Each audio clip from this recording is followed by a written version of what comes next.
What's going on, guys, and welcome back to the channel, Citizen Collection. Here to give you guys coverage on all things music, entertainment, movies, faith, politics, sports, whatever you could think of, we'll cover it here at the channel. And here to give you guys my journalistic perspectives and viewpoints. You know, me being a 10 plus year journalist for people like BuzzFeed, PBS, MTV, so on and so forth. Here to give you guys my viewpoints and maybe some insights from my media background that you may or may not be thinking about. And yeah, so today we have something that is putting the internet in a frenzy, which is a recent Jay-Z interview with GQ magazine that just released today. And, you know, he spoke upon a numerous of things, including himself, the lawsuit he had on him, music, career, legacy, X, Y, and Z, as well as his relationship with J. Cole, his former artist, as well as the battle. And that is the part. It's funny how like he spoke upon numerous of things, but the only parts that people are talking about, including myself right now, is his relationship with Cole and the battle, his thoughts on the battle. Even though we're 2 years removed, it's crazy, right? But so let's start this off by just taking a look at what he had to say in regards to the battle. I'll play a small snippet of it. We love the excitement, and I love the sparring and the music you get. But in this day and age, it's so much negative stuff that comes with it. They almost wish it didn't happen. Really?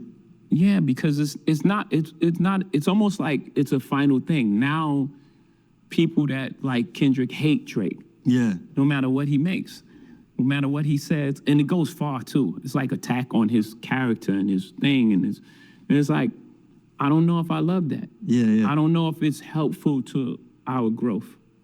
Where the fallout lands, especially on on social media, which takes place every day. Yeah. And now you have these pods of cult.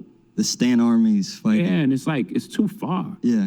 It's like bringing kids in it. Yeah. And it's like, I don't like that. You know, maybe I've grown in a space that is probably, I sound like the old guy wagging the thing. He is in his mid-50s, so he is older. But I think we can achieve the same thing as far as like sparring with music, with collaborations more so than breaking the whole thing apart. Yeah. It could stand it before because there was no social media and there was no thing, and you had the battle and it was fun, and then you moved on. Right. So he's pointing out battles pre-social media. So rap battles before social media was a thing, which I'll touch base on. Right now, I don't know if it could stand it with the technology that we have. Because it takes up so much oxygen. It takes up so much oxygen. Yeah. So I'll stop it right there because he went on for a few more minutes about his thoughts. And, he pretty much ended his synopsis by saying that he believes that the battle element of hip hop should no longer exist. And that is the part that has, people in their frenzy, whether they agree or disagree with that sentiment. So my initial thoughts, first and foremost, I thought that it was a solid interview. I think that the interviewer did a good job of pretty much remaining objective. He didn't really ask too many subjective questions or input his subjective biased opinions too much, although he did state that he is a huge fan of Jay-Z. So kudos to him. But, in regards to his commentary on the battle, obviously, Jay-Z is a legend. He's one of the greatest rappers of all time. And, he's an authoritative voice in hip-hop. Funny enough, the first album that I ever purchased was American Gangster. And I bought that at Best Buy. My brother took me to buy it. And it was so long ago. It was the a cappella version. If you don't know, that's like the version of an album with no beats. It's just the lyrics that DJs used to use. So I've been a fan of Jay-Z for a while. But do I fully agree with his sentiments? No. I don't agree with the sentiment of battle and shouldn't be a part of hip hop any longer, but I do agree with a lot of the underlying sentiments that he spewed. So essentially, I agree that hip hop and battle element of hip hop has evolved. Like you have hip hop pre-social media and then you have hip hop post-social media, and it's completely two different things. And it's not just a battle element, right? If you look at streaming, where it used to be CDs, physical CDs versus now streaming. You look at social media. Well, you look at radio, how that used to be such an important factor to now it's no longer an important factor. This is evolution. Radio has changed. Streaming versus physical sales have changed. Even if you just look at the the touring of artists. Like guys like Tupac and Biggie, they weren't selling out stadiums and arenas. They were performing at House of Blues, 2,500 people. To where now you have guys like Cole, Kendrick, Drake selling out stadiums and arenas, right? Even people who aren't as big, a Russ or a Rod Wave, are selling out 10,000 tickets, right? So hip hop has evolutionized and changed so much that you do have to grade everything on a new curve. You can't really view it from the lens of what it used to be in the 90s and the 80s. You do have to view hip hop on a curve, transformative lens now. And battling is the same part. Like he shared, battles used to take place, people would listen, then you move on with your life, right? There wasn't social media for every fan to go and give their input and think pieces and make videos and all, craziness about the battle and, tear down this other rapper or X, Y, and Z. Like, you really only had the radio or the barbershop talk, but the barbershop talk stayed in the barbershop. It wasn't for the world to see, right? So if you would go to your local barbershop and give out your opinion, that opinion wasn't then put out into the world on Twitter or YouTube like this or TikTok or Instagram where everybody could have the chance to see it, right? So you couldn't easily spread your negativity or positivity or your rumors or your facts, right? It was more condensed. So you do have to view it from a different curved grade now, because we live in a time of social media where anybody can say anything, whether it is factual, whether it's subjective or objective, positive or negative. Anybody can share any sentiment and it can be put out into the world. And that caveat is an extreme caveat that is an extreme difference. You know what I mean?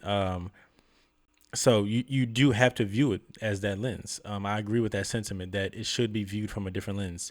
So where now we live in a world where, I don't know the answer to that though. He mentioned collaboration, and even a collaborative song, it would probably be more of a moment, right? Where people debate and then move on. But it still lives on forever. It still lives on the internet. It still lives on streaming, to where people will still come up with their narratives and spew out their sentiments about the song and who won and why and well, this person really isn't X, Y, and Z, right? It will be to a lesser degree for sure. But I don't know if this transformed, evolutionized version of hip hop, if we've landed on exactly how the battle as element of it should be viewed and graded.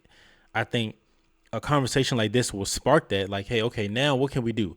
What should battles look like now in the post social media era, this evolutionized realm of hip hop now? How should we view battle? I don't necessarily think that he presented a solution. I think he did throw out the collaborative part, that I think it could be a part of it. I think that could be something that maybe the next time around they can try that. Like, hey, we got a problem. Let's get on the track and go back and forth to prove who's best. But I think one element that he's probably missing is that that Drake and Kendrick actually didn't like each other. I think the collaborative part sounds good for maybe a J. Cole and a Kendrick who don't really have an issue, but hey, let's prove who's the better lyricist. But for someone like a Drake and Kendrick who has a real issue, I don't foresee the collaboration really being a solution to that. But I do think that now that he's thrown that idea out there, that may be something that the next two artists who have an issue, they may try to get it off on a record together. So I do think that it's not a bad idea to try it, but time will tell. We haven't seen that happen yet. We haven't seen two artists do that and get on a record. Maybe T.I. and 50 Cent can do it, or we'll see. But, I think that it's a good idea, per se. But I think the idea of let's get people thinking about how we should grade battles now in 2026 is a good, interesting topic. Like, how should we view battles? It is different now. It is like he spoke upon, you either have to love Kendrick or hate Drake, or love Drake and hate Kendrick. And it really didn't used to be that way. Obviously, everybody would show favorites to their favorite rapper. You're going to ride for your guy. But we live in a time now where you could do whatever, per se, right? Like with Jay-Z and Nas, people were picking sides. Tupac and Biggie, people picked sides. But you could go about your own life. Like, you could go and listen to a Jay-Z or Nas song and you didn't feel the need to share it with the world. Now you live in a time where people, obviously you don't have to do anything, but people feel the need to share everything. Like, oh, you need to share your opinion on Drake and Kendrick. Or if you're a fan of Drake, you better not ever post Kendrick. Or you like Kendrick, you better not ever get caught listening to Drake, right? So the times have changed, right? There's more of a paper trail of who you are and what you do and what you say and where you lie, lie in terms of your belief system and your whatever. As opposed to back in the day, you can kind of do whatever and nobody had to know. People didn't have to know what side you chose, or, oh, well, you said this on your social media 4 months ago, so now you switching up. Like, that wasn't a thing back then. There was no paper trail. So I feel like that pressures people into feeling like they have to pick a side and stand on that side for the entirety and see it through. Uh, but so I don't agree with the overall sentiment of battle should be removed. I just think that there needs to be, a transformative way of battling in 2026 and moving forward.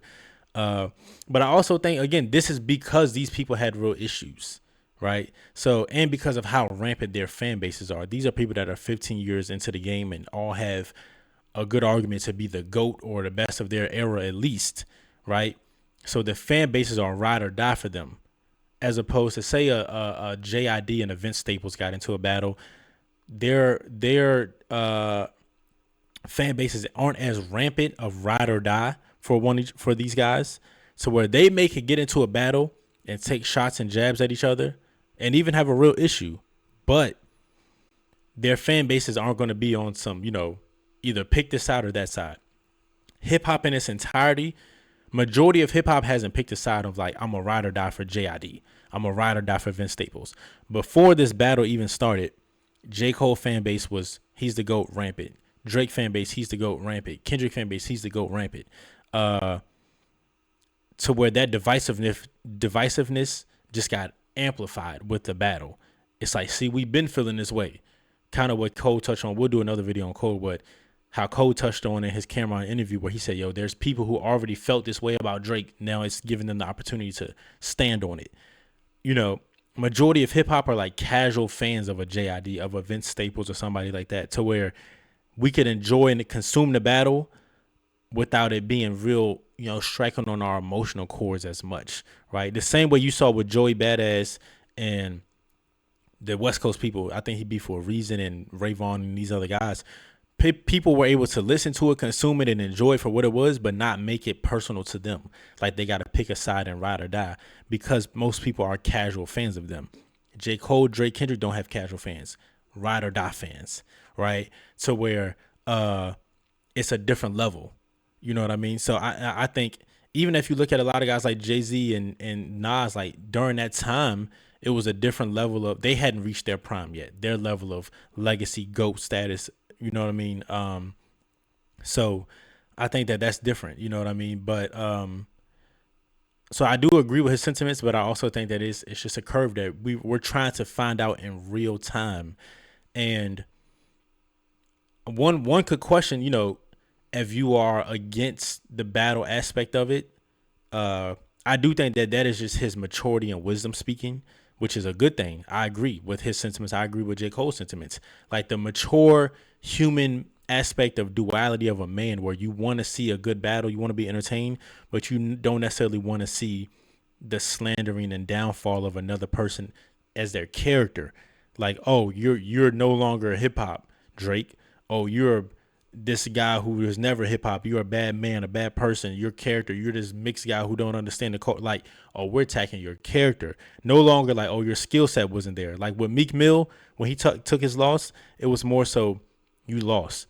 You didn't see much of his character getting put on the jury to is Meek Mill a real guy? Is he a real man? Is he a good person? Is he a good father? It wasn't much of that going on. It was more so entertainment wise, Meek Mill, you lost this battle, right? But with this Drake and Kendrick one, it's been very much a personal aspect, and not even, it is their fault because they have implemented that, talking about kids and wife and PDF and X, Y, and Z. But a lot of it is the fan bases formulating their own narratives and sentiments about these guys. Oh, Kendrick is this, he's a fake prophet, and Drake is this, he's not really black and for the culture, and he a weirdo. Like, it is a lot of that going on. But that is a part of the battle, you know what I mean? So I think it comes with it, but I also do think that I can see how it can be improved. But ultimately it does come with battling. So again, one could say, Jay-Z, you fed into it by putting Kendrick on a stage to perform, not like us. right? Like if you didn't want to be a part of that, you kind of put him on a stage. You kind of put Kendrick Lamar on a stage, the biggest stage, to do that, right? So you could have known or had the forevision to see that that was going to add to the sentiments, the negative sentiments of Drake, the same sentiments that he's speaking on. Like he doesn't really like the nastiness of it, but you gave a platform to display that nastiness, right? So you know, that's one area where I will poke at him. Even though I'm a fan of Jay-Z, I will poke at it and say that one is a little tricky for me. Um, if you don't want to support where the element of battle in hip hop, maybe keep your hands clean off of it in totality. Like, yo, I'm not gonna platform this in no capacity because I want to put it into the battle aspect, right? So you know, who knows? I don't know. I think that, but again, I respect the duality of man, where you feel that way, and then you also have to do X, Y, and Z, right? So yeah, this is a good one. This will get the wheels turning, the thoughts turning of, hey, what do you think about this? You know what I mean? And then some people will say, oh, well, Jay-Z, you said X, Y, and Z about Nas, but that was 20 years ago, 30 years ago, and people grow.